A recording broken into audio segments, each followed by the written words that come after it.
রমজান মাসে আমি সমস্ত মা বোনদের কাছে আমার সর্বশেষ অনুরোধ হইল, যেই মা, যেই বোন, যেই নারী, যেই বিবি শুধুই কেবল বাজারে বাজারে ঘুরে, মার্কেটে মার্কেটে ঘুরে এক জোড়া জুতা, একটা থ্রি পিস, হ্যাঁ আপনার শাড়ি, গহনা, গহনাতে গহনা কিতা সিটি গোল্ড, ইমিটেশন, সদবদল।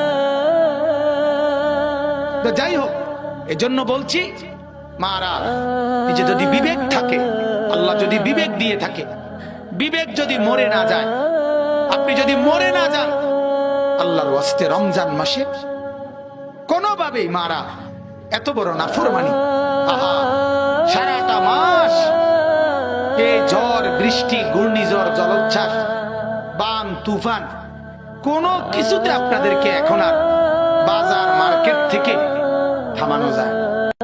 এই হইল বেপরদা নারী, বেহায়া নারীর কথা। এটা যে আমার এটা লাগবই, আমি বাজারে যাবই, সোজা কথা বলেন নাউজুবিল্লাহ। অতএব মারা অনুরোধ, কোনোভাবে এত বড় নাফরমানি করিয়েন না।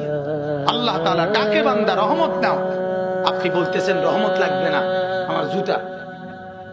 আল্লাহ বলে মাগফিরাত নাও।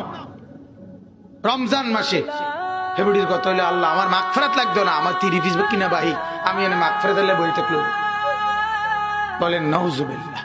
অতএব আল্লাহর সাথে এত বড় তামাশা করিয়েন না মা, মাওলা নারাজ হবেন, আল্লাহ তাআলা শান্তি দিবে না, শান্তি দিবে না। আশ স্বর্ণ আর গহনায় অলংকারে কোনো সুখ নাই, সুখ নাই। মা বোন যারা এসেছেন, শক্ত কথা যদি বলে থাকি আমারে মাফ করে দিয়ে, আপনাদের মহব্বতে বলছি।